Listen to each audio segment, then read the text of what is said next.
Theophilus തിരുമേനിയായിട്ടുള്ള എൻ്റെ ഒരു അടുപ്പം കോളേജിലെ പഠനകാലത്ത് തുടങ്ങിയതാണ്. അന്ന് സ്റ്റുഡൻറ്റ് മൂവ്മെൻറ്റിൻ്റെ അധ്യക്ഷനായിരുന്നു അദ്ദേഹം. ഞാനതിലെ ഒരു വളരെ സജീവ പ്രവർത്തകനുമായിരുന്നു. ആ ബന്ധം പക്ഷേ ഇടക്കാലം കൊണ്ട് മുറിഞ്ഞുപോയി. കാരണം ഒന്നാമതായി സഭ രണ്ടായിട്ട് പിളർന്നൊരു സാഹചര്യം ഉണ്ടായി. ഞാൻ പഠനത്തിനായിട്ട് ദൂര സ്ഥലങ്ങളിലേക്ക് പോവുകയും ചെയ്തു. തിരിച്ച് 1989 തിരിച്ചു വരുന്നത്. വൈകാതെ കണ്ടനാട് ഭദ്രാസനത്തിൻ്റെ ഇടവമെത്രാപ്പോലീത്ത സ്ഥാനത്തേക്ക് തിരഞ്ഞെടുക്കപ്പെടുകയും ചെയ്തു.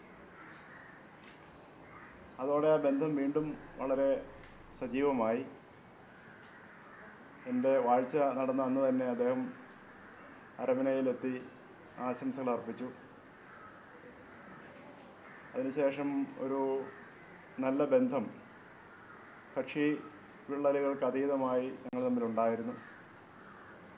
അന്നത്തെ ശ്രേഷ്ഠ കാതോലിക്ക ബാവായ്ക്കും ഒരു പ്രത്യേക സാഹചര്യത്തിൽ അദ്ദേഹത്തിനൊരു വിഭാഗത്തിൻ്റെ നേതൃത്വത്തിലേക്ക് വരേണ്ടി വന്നുവെങ്കിലും ഈ സഭ ഒന്നാകണമെന്ന് ആഗ്രഹിച്ചൊരു വ്യക്തിയായിരുന്നു.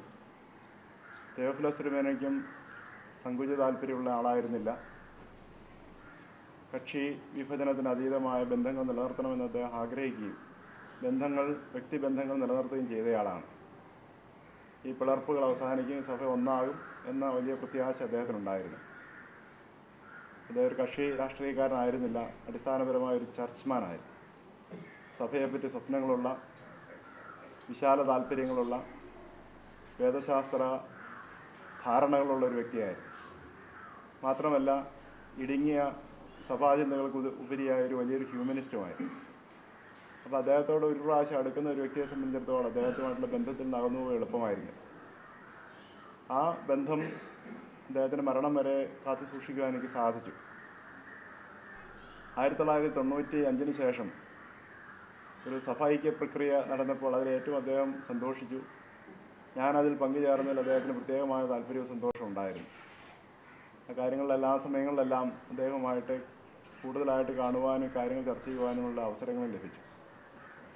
ഈ സഭ ഒന്നായി തീരണം, സഭയുടെ പ്രവർത്തനങ്ങൾ കൂടുതൽ വിശാലമാകണം, സങ്കുചിതമായ കക്ഷി സഭാ താല്പര്യങ്ങൾക്കുപരിയായി മലങ്കര സഭയ്ക്ക് ഈ ഒരു സെക്കുലർ സമൂഹത്തിൽ ഏറെ പ്രവർത്തിക്കാനുണ്ടെന്ന് ആത്മാർത്ഥമായി വിശ്വസിക്കുക അദ്ദേഹം ചെയ്തിട്ടുണ്ട്.